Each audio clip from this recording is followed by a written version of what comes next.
তো আজকে হচ্ছে পড়ালাম ম্যানেজমেন্ট অফ বার্ন। তো ফার্স্ট যেটা হচ্ছে যে এমার্জেন্ট বা রিসার্সেশন ফেজ, যেটা হচ্ছে যে আপ টু কতক্ষণ কোথায় করা হয়, যে 48 to 72 আওয়ার্স ধরে করা হয়। ইন দিস ফেজ এটা মোস্ট কমন হচ্ছে যে কি পেশেন্টের হচ্ছে ডেথ হয়, কিসের জন্য হয়, যে ফ্লুইড অ্যান্ড ইলেকট্রোলাইট হচ্ছে লসের জন্য হচ্ছে পেশেন্টের বেশি ডেথ হয়। এই জন্য পেশেন্টে আমরা ফার্স্ট যেটা ম্যানেজমেন্ট করবো, পেশেন্টের কী করবো, যে এয়ারওয়ে মেনটেন করবো, অ্যাডমিনিস্ট্রেশন কী করবো, অ্যাডমিনিস্টার করবো, যে অক্সিজেন অ্যাডমিনিস্টার করবো। আর এখানে হচ্ছে যে ভাইটাল সাইনটা চেক করবো। এখানে যে ফার্স্ট যেটা ফ্লুইডটা যেটা হয়, তো আমরা কিন্তু আইভি লাইন ফর ফ্লুইড রিসার্সেশন দেবো। যেরকম হচ্ছে আমরা পার্কের ফর্মুলা অনুযায়ী যে ফ্লুইডটা দিয়েছি সেভাবে হচ্ছে ফ্লুইড ক্যালকুলেট করে আমরা দেবো। ফার্স্ট হচ্ছে যে মেনটেন করতে হবে এনপিও ফর হচ্ছে যে ফার্স্ট 24 to 48 আওয়ার্স। যে পেশেন্টকে কী করতে হবে, যে নাথিং পার মাউথ মানে না খেয়ে রাখতে হবে 24 থেকে 48 ঘন্টা। তারপরে করতে হবে যে পেশেন্টের ম্যানেজমেন্টের ক্ষেত্রে elevated the extremity for venous return, extremity আছে সেগুলো কী করতে হবে, এলিমিনেট করতে হবে। ফ্লুইড ক্যালকুলেট হচ্ছে মাল্টি কী করতে হবে, এখানে করতে হবে যে ফ্লুইড যে ক্যালকুলেট থাকে সেটা হচ্ছে যেমন বললাম যে পার্কের ফর্মুলা অনুযায়ী কিছু ফ্লুইডটা ক্যালকুলেট করতে হবে। এখানে হচ্ছে যে কি টাইম শুড বি যে ক্যালকুলেট, যেমন বললাম যে যখন হচ্ছে যে কি অ্যাক্সিডেন্টটা হবে সেই টাইম থেকে কী করতে হবে, ফ্লুইডটা ক্যালকুলেট করতে হবে। টাইম শুড বি এতে calculate from time of injury time থেকে ফ্লুইডটা হচ্ছে ক্যালকুলেট করতে দিতে হবে। দেন হচ্ছে অ্যাকুইট ম্যানেজমেন্টের ক্ষেত্রে কী করবো আমরা, এটা কি হচ্ছে যে এমার্জেন্সি ম্যানেজমেন্টের ক্ষেত্রে এটা যাচ্ছে। তারপরে হচ্ছে অ্যাকুইট ম্যানেজমেন্ট। অ্যাকুইট ম্যানেজমেন্টটা কখন থেকে স্টার্ট হচ্ছে, স্টার্ট হচ্ছে যে আফটার যে 48 to 72 আওয়ার্স পর থেকে কী হচ্ছে যে অ্যাকুইট ম্যানেজমেন্টটা স্টার্ট হচ্ছে। এখানে কি করব, যে পেশেন্টকে অবশ্যই সব থেকে বেশি ডেট হয় যেটা হচ্ছে সেটা হচ্ছে যে কি ইনফেকশনের কজের জন্য বেশি ডেট হয়। এই জন্য এখানে পেশেন্টের ক্ষেত্রে কী করবো, পেশেন্টকে আইসোলেশন রাখবো। এবং এখানে কি করবো, যে পেশেন্টের ওন কেয়ার করবো, কারণটা হচ্ছে যে কি ইনফেকশনের জন্য। আর এখানে হচ্ছে একটা ভাইটাল জিনিস, যেমন হচ্ছে যে পেশেন্টকে কী করেছিলাম, যে 24 to 40 আওয়ার্স কী করেছিলাম আমরা এনপিও রেখেছিলাম। তারপর থেকে কী করবো, নিউট্রিশনাল ম্যানেজমেন্ট করবো। নিউট্রিশনাল ম্যানেজমেন্টটা কীভাবে করবো, ওখানে কীভাবে ক্যালকুলেটার পরে লেখানো আছে ওটা। তারপরে হচ্ছে যে এসকারোটমিটা কী হচ্ছে, যে তারপরে যে এসকার পরে যে স্কিনের উপরে সেটা কী করতে হবে, যে রিমুভ করতে হবে, স্কারোটমি করতে হবে। তারপরে হচ্ছে সব থেকে হচ্ছে যে আমরা ইনফেকশন কন্ট্রোলের জন্য কী করি, যে পেশেন্টের ড্রেসিং করি।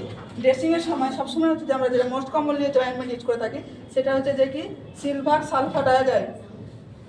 ড্রেসিংটা কী করবো আমরা সবসময় কী করবো, যে 8 to 12 আওয়ার্স করে কী করবো, চেঞ্জ করবো প্রত্যেক সময়। তারপরে হচ্ছে ড্রেসিং যদি চিলড্রেনদের ক্ষেত্রে হয় সেখানে আমরা যে অয়েন্টমেন্টটা ইউজ করবো সেটা হচ্ছে সোফেরা মাইসিন অয়েন্টমেন্ট ইউজ করবো। এবং ফেসিয়াল বার্নের ক্ষেত্রে যেটা করবো সেটা হচ্ছে যে কি নিওস্পোরিন হচ্ছে যে কি আমরা অয়েন্টমেন্ট ইউজ করবো। এবার হচ্ছে রিহ্যাবিলিটেশন ফেজ। এখানে হচ্ছে যে কী করবো, পেশেন্টের রেঞ্জ অফ মোশন এক্সারসাইজের জন্য আমরা কী করবো, যে মোটিভেট করবো, অ্যাসেস্ট করবো যে কি রিগেনিং দ্য স্ট্রেন্থ। তারপরে যে এখানে হচ্ছে ভাইটাল যেহেতু হচ্ছে যে বডি ইমেজ চেঞ্জ হয়ে যায়, সেই জন্য হচ্ছে যে কী হতে হয়, পেশেন্টকে ইমোশনাল সাপোর্ট প্রচুর দিতে হবে। তারপরে যেটা হচ্ছে যে স্কিন গ্রাফটিং। স্কিন গ্রাফটিংটা হচ্ছে যে পেশেন্টকে কী করতে হয়, যে স্কিন গ্রাফটিং করা হয়। স্কিন করা হয় যে পেশেন্ট আলাদা অর্গান থেকে আলাদা জায়গা থেকে স্কিন নিয়ে হচ্ছে যে কি যে ফেসে বা কাঁধে কী করা হয়, দেওয়া হয়।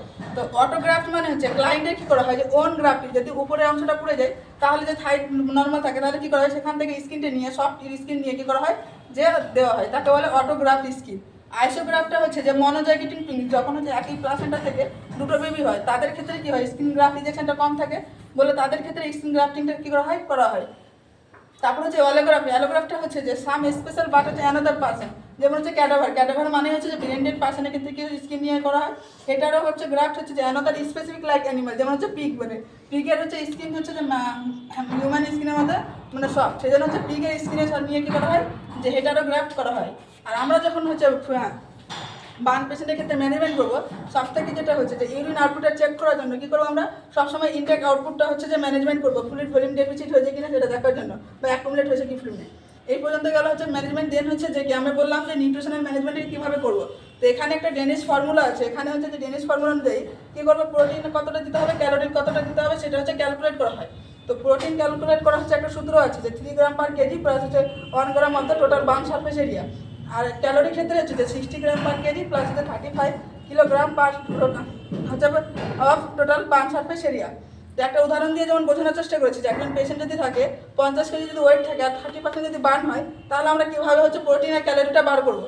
তো এখানে আমি সূত্রটা বসিয়ে হচ্ছে বার করতে পারবো। তাহলে কি বলছি, যে 3 গ্রাম পার কেজি, তাহলে পেশেন্টের ওয়েট কত আছে, কেজি জায়গায় হচ্ছে 50 কেজি বসাচ্ছি, প্লাস 1 গ্রাম ইন্টু হচ্ছে যে টোটাল বার্ন সারফেস এরিয়া। যেহেতু বার্ন সারফেসটা 33% হয়েছে, তাহলে আমরা কী করবো, যে এরকমভাবে কাউন্ট করলে আমরা কত পাচ্ছি, যে 180 গ্রাম হচ্ছে যে কী হচ্ছে আমরা প্রোটিন দিতে পারবো। ক্যালোরি ক্ষেত্রে সেম যে সূত্রটা ছিল সে অ্যাপ্লাই করে আমরা দেবো। তো এখানেও যে যেমন হচ্ছে লিখেছি যে 60 গ্রাম পার ক্যালোরি হচ্ছে per kg plus 35 kilo calorie percent of total burn surface area যেমন আছে, তো সেভাবে সূত্রতে বসে এখানে যেমন হচ্ছে যে 60 হচ্ছে বসেছি, তারপরে হচ্ছে ওজনটা যেমন 50 কেজি আছে প্লাস হচ্ছে দিকে 35 আছে যেমন হচ্ছে টোটাল বার্ন সারফেস এরিয়া গুণ করে যেটা পেয়েছি সেটা হচ্ছে আমরা ক্যালোরি ক্যালকুলেট করে দিতে পারবো। আজকে পর্যন্ত।